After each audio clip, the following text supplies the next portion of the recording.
Good morning. তোমরা সবাই কেমন আছো? আশা করি সবাই ভালো আছো, সুস্থ আছো। আমরাও খুব ভালো আছি। তা মিঠিকে আমি স্কুলে দিয়ে এসে তারপরে ভিডিওটা শুরু করলাম। তা গুনগুনও কলেজ চলে গেছে বলতে আমি এলাম, তারপরে ও বেরালো। আর ওর তো পুরো 11:45 থেকে কলেজ শুরু হয়, তাই ও 8:30 9টার মধ্যে বেরিয়ে যাওয়ার চেষ্টা করে। আর এই যে ঘরের সামনে যেই ভাইটা আসে, তোমরা তো দেখেছো আগের ভিডিওতে, হয়তো যারা যারা নতুন তারা হয়তো দেখোনি। ওই ভাইটা এসে মাছ দিয়ে গেছিলো, আর আমি আজকে এই মাছের ঝোলটাই রান্না করব। আর একটু উচ্ছে ভাজা বা কিছু করে নেব। আর এই দেখো, আমাকে আর শুভ্রজিৎকে দেখতে পাচ্ছ? আমরা কোথায় এসছি? আমরা চলে এসছি হলো গিয়ে বোনের বাড়ি, মানে রিয়মের বাড়ি। হঠাৎ করে আসতে হলো, কারণটা কি ভেতরে গিয়ে তোমাদের দেখাচ্ছি। আর আমরা এখানে দাঁড়িয়ে কেন আছি? আর এই দেখো ওদের এই ফ্ল্যাটটা, কন্টিনিউ ফোন করে যাচ্ছি কিন্তু ফোন ধরছে না। আমি দেখতে এলাম যে গেটটা ওদের খোলা আছে কিনা। দেখলাম যে হ্যাঁ, গেটটা তালাটাকেও খোলা রেখেছে। তাই আমি চলে এসে ভাগ্যিস এলাম। তা বোন তো খুব খুশি, আর যদি না আসতাম তাহলে হয়তো ফোনটা করে যেতেই হতো। এদিকে ওর হাজব্যান্ডও অফিসে গেছে, আর ফোন করেছি ওকে, ও ফোন ধরলো না। তা দেখছি খোলা ছিল ভাগ্যিস, আর বোন খুব খুশি হয়েছে যে এরকম তুই এসছিস, হঠাৎ করে না বলে চলে এলি। আর আমরা ফোন করছি, ওর ফোনটা ছিল ঘরে আর ও রান্নাঘরে ছিল, সেজন্য। আর এই দেখো কারণটা হলো এইটা, হেলমেট দুটো দেখতে পাচ্ছ? হেলমেট দুটোকে ও ফেলে গেছে। গুনগুন আর আমার মেয়ে আর দিদির মেয়ে, ওরা তো তোমরা জানো 2 দিন আগে এসছিল ওর বাড়িতে, তখনই ও হেলমেটগুলোকে ফেলে গেছে, ওরা নিয়ে যায়নি, সেই জন্য আসা। আর এখানে তো তোমরা জানোই যে হেলমেট ছাড়া তো একটা মুহূর্তও বেরানো যায় না, সেজন্য চলে এসেছি হেলমেটগুলো নিয়ে। আর আমি এসছিলাম হলো শুভ্রজিতের 2টো হেলমেট, ওই একটা আমি পরে চলে এসছিলাম। তো বোন আবার খুব ডাকাডাকি করছে, তুমি এসো বলে।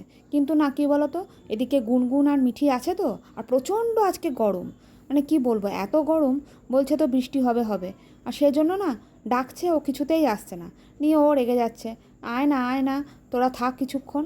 না, আমরা একটুও দাঁড়াইনি, সঙ্গে সঙ্গে আমি আবার বেরিয়ে এসেছি। এই দেখো, আমরা বেরিয়ে পড়েছি, কেন ওদিকে আবার ওই দুটো তো ঘরে আছে, সেই জন্য বেরিয়ে পড়েছি।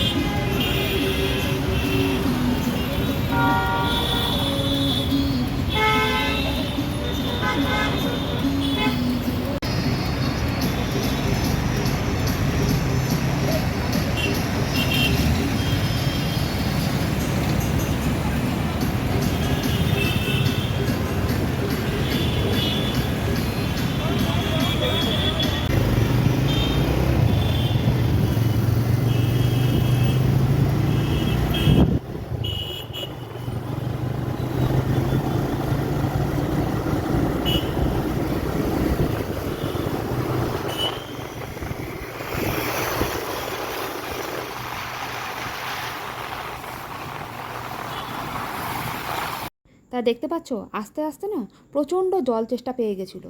তা শুভ্রজিৎকে দাঁড়িয়ে বললাম যে একটুখানি জল খাও না। তা ও বললো মানে জল খেতে হবে না, চলো একটা জিনিস খাওয়াই।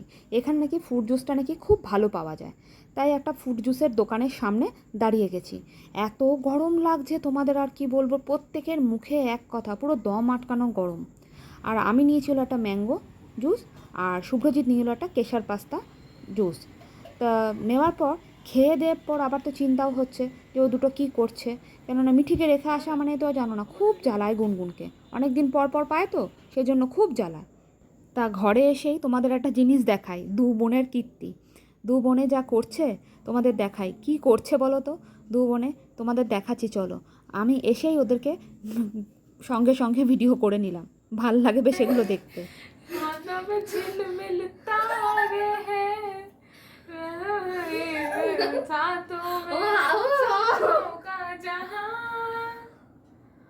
होगा खिला खिला सेगा सावन बरसेगा सावन झूम झूम के दो दिल ऐसे मिलेंगे आओगे जब तुम हो साजना ঠিক আছে ব্যাস ঠিক আছে আর না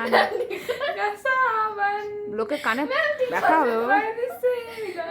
লোকের অসুবিধা হয়ে যাবে। झूम झूम के दो दिल ऐसे লোকের তাহলে দেখলে দু বোনের কীর্তি এই চলছিল, গান করছে। আর রাত্রেবেলা গুনগুন একবার শোয়ার আগে ওর মাকে একবার ফোন করে নেয়। তা মায়ের সাথে এখন ঝগড়া করছে। তা তোমাদের কেমন ভিডিওটা লেগেছে তোমরা অবশ্যই কমেন্ট করে জানিও। তা এখনকার জন্য এখানেই শেষ করছি। তোমরা সবাই ভালো থেকো, সুস্থ থেকো, সাবধানে থেকো, আর সকলকে ভালো রেখো। আর ভালো লাগলে একটা like, comment, share and subscribe করতে একদমই ভুলো না। আর তোমরা কমেন্ট করে জানিও ভিডিওটা কেমন হচ্ছে। তাহলে এখনকার জন্য টাটা, গুড নাইট।